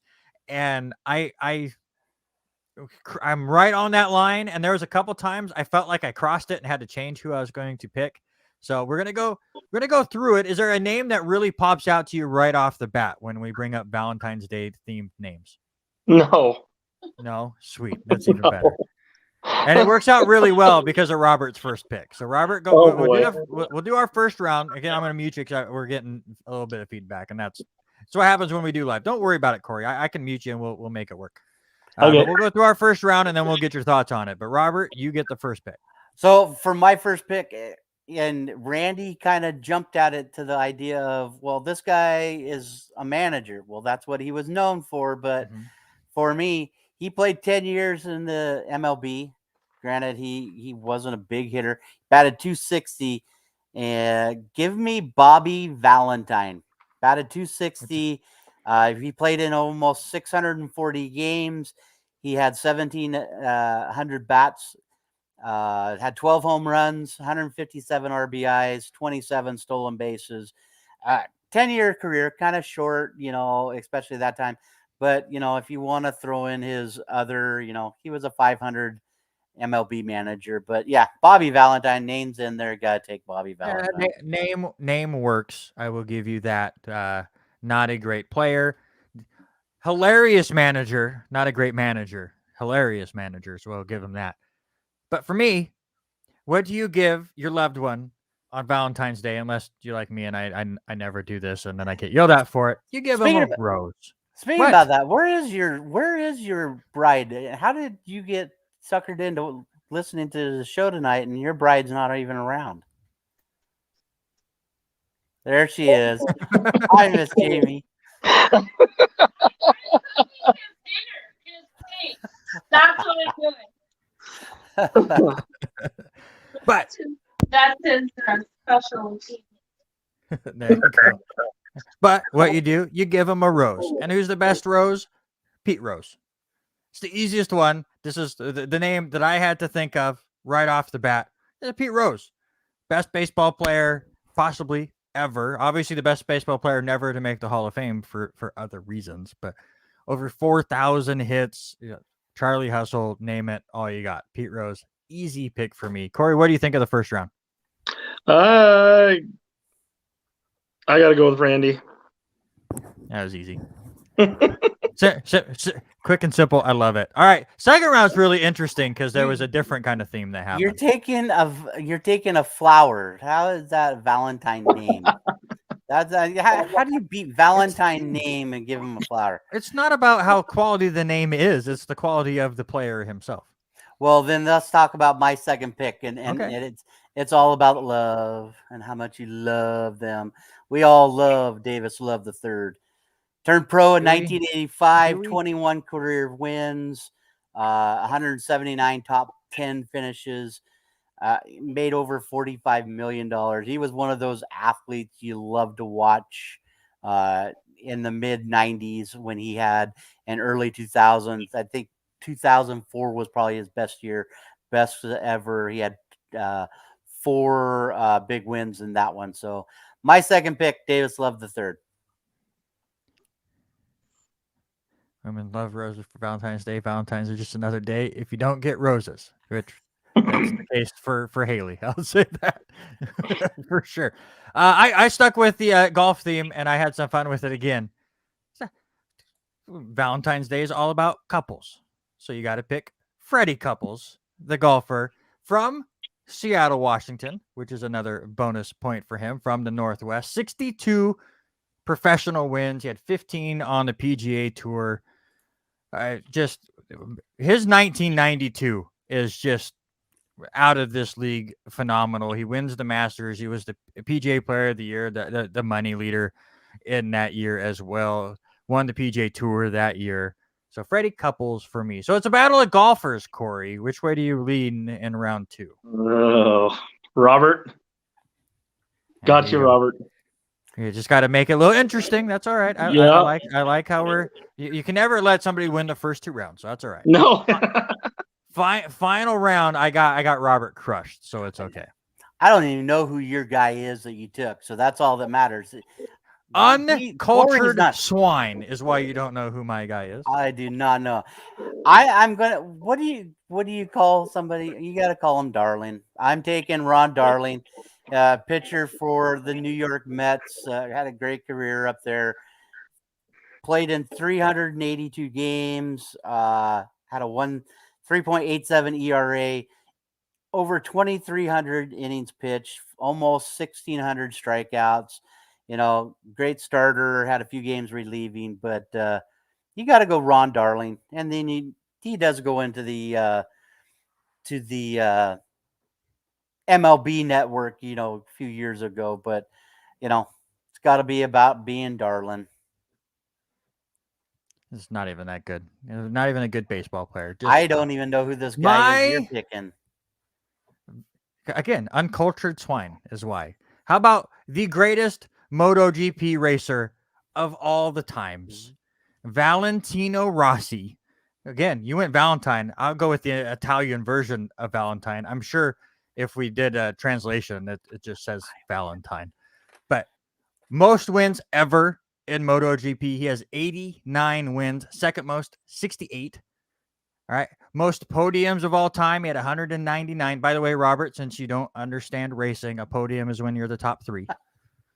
He did that 199 times. Second most, 114. The time span between his first win and his last win was 26 seasons. The man is a legend in the motorcycle racing aspect of everything. And again, just go ahead and just hand me the victory. I win. Corey, what do you think? Yeah. Randy, you win. Oh. No way. No way. Not. Yeah. And listen, you got beat last week too, Randy, because we had people that voted after that said, I definitely won.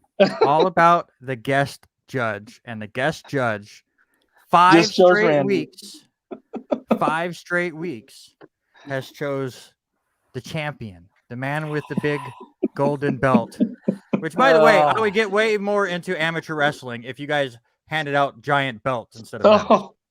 There's a tournament coming up at WFU in March that they're giving out belts. Yes, that is what I'm talking about. That needs to be more of a thing. By the way, I'm just curious because other names that I was like on the borderline of, and it kind of would have worked out with the whole Darling thing. Would you count Babe Ruth? Oh yeah, as a Valentine's Day as name. A Valentine? Well, yeah. You said Darling. Babe works the same way. Oh yeah.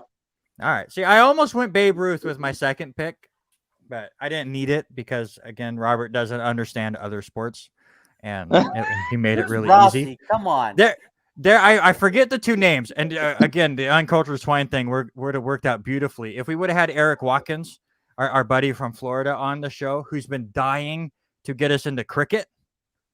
There's two brothers apparently that are absolute legends in the sport of cricket that had very good Valentine Day names. So I would have easily, if I knew Eric was going to be the judge, I would have had those brothers on there. But Corey, man, go ahead and tell people what you got left going on for the wrestling schedule real quick before we let you go. So we actually head to state. We're heading to state this Thursday morning. We're going to do a send off for the 4 kids that are going, and then they're allowing us to take a couple extras just so they get the experience. The send-off will be like 9:15, 9:30 in the morning after we COVID test. We wrestle Friday and Saturday. Finals should start right around 3 o'clock on Saturday, and we'll come home Sunday. We have a very good chance to have a couple finalists. Nice. They got really good spots in the bracket that they could potentially make the finals. So, and that's Kayla, Jordan, and Dawson. Jonah's going to have a little tougher route, but he could still do it too. And Kayla, we talked about Kayla for a second. She's been recognized by the state a couple of times. Yes. She's a heck of a wrestler. What's it mean for her to go into the Tacoma Dome to prove what she can do? Oh, it's huge. It's huge for her. It's huge for her, and it's huge for the women's wrestling for Clarkston. I'm looking forward to next season already to see how many more girls we get on the team. if we have 7 girls on the team, we can have an actual women's team and hire another coach and all that. It'll be great. I know there's a couple junior high girls that are coming up, so hopefully with those girls and the ones that we had this year that wrestled half the season, hopefully they stick it out next year and we'll be fine. We'll be all right. Awesome. Well, best of luck this weekend. We will keep our eyes peeled and be able to talk about it next week. And again, Corey, thanks for coming on and picking Hey, not a the problem. only choice that you had. Yeah, not a problem. 5 weeks in All a right. row. 5 weeks in a 5 row. weeks. All right. Thanks, Corey. 5 weeks in a row, 6 of the 8 weeks that we've had a guest judge, which you begged to have on because you got tired of me saying that I was winning every week. And these guest judges continue just to prove I was right the entire time. It's the only thing on this show that I can win. It's it. Any predictions that we do, you win. So let me have this. I should have asked Jamie. Jamie probably would have been a better pick, having Corey's wife do the picks, be the judge instead. I think she would have favored for me. Just saying. Because you don't think that she understands what motor racing is? No, I think she understands me a lot better, and she would have sided with me. Do you know how close I was? If my third pick wasn't such a slam dunk win, that when you put Corey on, I was going to switch it to Bret the Hitman Hart. I wanted to so bad. Greg the Hammer Valentine. I could have had some fun with pro wrestling stuff. It would have been Jim Anvil Neidhart. Yeah, we had a lot. So are you excited for Elimination Chamber?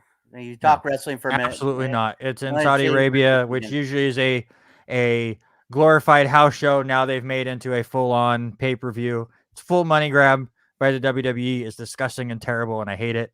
What else do you want? Goldberg's back just for the payday. It's all these veterans come back, or these old legends come back because the Saudi Arabia people want them and will pay them millions of dollars to show up for a match. And now they've turned it into a full pay-per-view on the road to WrestleMania. I hate it. I'm very disgusted by it. But hey, Keith Lee's on AEW and looks pretty good. I have not watched any AEW. I need to get going with that. Have you watched any of the Olympics? I've watched a couple. The grandbaby and I, Alila, sat and we watched Monologue. I watched that too. It was on after the Super Bowl. It was really cool, and she really liked it. And then there was some cross country skiing. We kind of got bored with it for a little bit, but there was no figure skating on at that time when she was with us. But I love watching luge and bobsled and all that. But to see that one, the singles side of it, it's cool. Those sleds go all over the place. Yeah. We watched a lot of Olympics after the Super Bowl. We just left it on Peacock. So we watched a lot of the monologue thing. And then it was like figure skating, dancing, or whatever event that was, where you couldn't actually do lifts and stuff. It was all about this whole choreography stuff.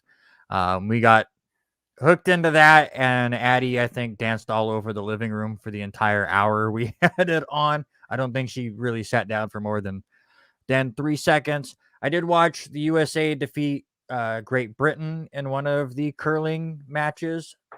Last I saw, they were 3-3, and I've only been able to watch the one so far because they always usually get the 3 a.m. slot, and I never catch any replays. But that's really been about it. I'm never really into the Winter Olympics that much. Like, if it's on a TV, I'll check it out and see what they're doing. But usually not too much. I watched a little bit of curling the other day. It was the double side of it, and it was a prelim match, but it was good. So that's my one. I like it, but I think the singles sled one is going to be probably my new favorite. So you say you didn't watch a lot of golf, but I just have to ask, do more tournaments or more PGA events need to do more of what they did on the 16th hole at the Phoenix Open? The 16th hole was nuts over the 2 days, and I didn't realize that there was 2 aces, as Mike Alverson and I were talking yesterday, as Carlos Ortiz has an ace, and then Sam Ryder, and then Carlos Ortiz. back-to-back days with, but it reminds me of when I saw some of the clips of like a Philadelphia Eagles game where they all get excited and they throw things at the ground. I don't see that happening anymore. If you have not watched the clip, you need to watch the clip of these guys coming in hitting their aces. The stands just goes nuts. I just don't see golf letting them do that too much longer. No, they need to go. They need it all over the place. I mean, you do it too much, it'll kind of take away from what they do in Arizona. But golf needs these goofy things. NASCAR is doing a good job of just experimenting with weird events. I think PGA needs to do it as well. Please and thank you. All right, sir. Give me this week in sports history. All right, this week in sports history, I didn't really do a lot of it. It was all just like data, people signing contracts, nothing a huge amount. But in 1895, the game of volleyball was invented by W.G. Morgan in Massachusetts. 1916, American Baseball National League votes down the proposal of the Giants, the Braves, the Cubs to increase the number of limits from 21 to 22 players on the roster. Cincinnati wanted to go back down to 20.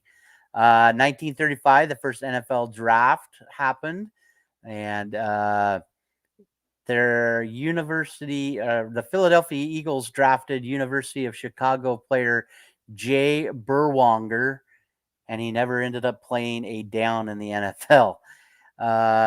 1966, Wilt Chamberlain breaks the NBA scoring record. And then in 1997, Scotty Bowman was the first NHL coach to win 1,000 games. Couple of births actually happened on the same day. Danny White, quarterback for Dallas Cowboys, and John Kruk both celebrated birthdays on the 9th. And I threw this one in here for you back in the 10th of February, 2003, Mr. Perfect passed away. Kurt Henning passed away at a, I thought, very young age. He was still, 41, 51, somewhat 41. Still very, very young, very sad. That was during a time where a lot of wrestlers were losing their lives far too early. It was before we kind of really learned the dangers of head injuries and concussions and what they could do to your body, on top of all of the extracurriculars and the pills taking and everything there. Kurt Hennig had a fantastic return to the Royal Rumble in 2002. Was part of one of the better Rumbles ever, and he was a big part of it. So to see him lose his life the next year was absolutely devastating. Also sad that his son really never could get going, but he kind of got hampered with hey, he's the son of Mr. Perfect, and he's not as good, which again is very tough to be as good as Mr. Henning. All right, sir, trivia me up. All right, so you said something earlier about it, and I did go with any of our This Week in History, and you said Joe Burrow got sacked 7 times. Yep. That was tied for a Super Bowl record. If that's your trivia question, I'm nailing this. I'm hoping that you do. Who was the other quarterback that was sacked 7 times? Roger Staubach. It was Roger Staubach back then. I knew that one. And then I have one other question based on that same thing. So Joe Burrow was sacked a total of 70 times, 7-0 this season, which goes back to what we were talking about. Did Cincinnati make the right choice or not? Mm-hmm. That includes the postseason. That is 3rd most all times to be sacked. Who was the quarterback that had been sacked the most during a season? Oh God, what? I'm trying to think of his first name. It's Derek Carr's brother. It's David Carr. Congratulations, sir! You hit both of them tonight. I went easy. I knew him. I was all set. David Carr got sacked a ton. Did he get sacked 80 times? 76, and I believe it was the 2004 season. It was a lot. So there you go. I nailed them both. I win the sports-related draft. Everything is coming up roses for me, and even I'm getting a gift apparently. Oh, there you go. Come here. My daughter brought me flowers because it's Valentine's Day, and I got it right because you didn't pick Pete Rose. Thank you. Addie was a big help in our Super Bowl party, handing out a bunch of stuff and was being all silly and cute. Did you have fun doing that? Yeah. Yeah. You want to say hi to Robert? Yeah. You want to say hi? I did. Oh, you can't hear him, but then I can't hear him. Hi. Hi, Miss Adeline. Good to see you. Welcome to the show. You're awesome. You brought your dad flowers. You gonna say anything? No. All right. You gonna say goodbye then? Bye. Later. And she's so silly. She came. That was the first thing she did yesterday when she saw me. She was like, she wanted me to stop exactly what I was doing. It was time to come and get a hug. So Yes. Made my day. That was her whole thing. She wanted to give Robert a big hug when she showed up, and she made it happen. So there you go. I get the belt. I get the flowers. It's a good day. It's a good day. Now, sir, it's on you. I already have my topic. You have a good topic. Do you want to give a hint to the people that are still watching? So we are wrapping up probably the best time of the year with Super Bowl and all that. And so it is going to be a Super Bowl related choice. And it's going to be boiling down to a player. So you'll be picking players that have played in the Super Bowl. That's all I'm going to tell you on air. So make sure you listen next Monday. Very, very difficult for a Jets fan. We don't know a lot of players that played in the Super Bowl, but we will make it work. Yeah, lots going on. Don't forget senior night for Lewiston's tomorrow up at LHS. You were off to, you said university tomorrow, or is it Friday? Friday. I'll be up on Friday. If both Clarkson teams win, we will play at the arena on that. You can listen to me. I'll be on the Big Country News app or Big Country Sports app. So make sure you tune in on that. Girls play at 3:30 on Friday. Boys play at 5. Like that Haley's like, I can help you name people that were in the Super Bowl just because Brett Favre and Aaron Rodgers were your last two quarterbacks and you made it to 2 of them. Listen, I just got a message from Jamie, and Jamie says, I totally would have been on your side. And if you want me to share my screen where you can read it, it's exactly what she's telling you that because she's trying to sucker you up and be nice and not make you feel so bad. Statistically, I nailed it. And that's all that matters. Says it right there. She says, I totally would have been on your side. Yeah, but you're the one that came out with the guest and you picked Corey and you made the mistake, sir. He popped on. He was listening to the show. And we appreciate it. We appreciate everyone that has hung out with us. Now 70 episodes of this show. Still going strong. Though it was a weirder show, definitely for me. Very little prep. It was easy the first hour because it was just Super Bowl talk, but I did not get time to do as much as I normally like to. We will be back next week, though. All ready to go. Playoffs will be full bore for both Idaho and Washington. The girls will be done at this point on the Idaho side.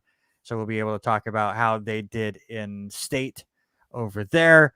But for right now, that's Robert. I'm Randy. Again, you guys, we are so close to 600 follows on Facebook. So I can't thank you enough. We added like another 5 or 6 this week. It's blowing my mind. We're getting closer and closer to Robert Hagan having to get into the cage and do some practice up there because anything to get the follows, sir. Anything I guess so. To get the follows. But until we get to 600, that's Randy. That's Robert. I'm Randy. I don't know. I've lost my mind, and we are out.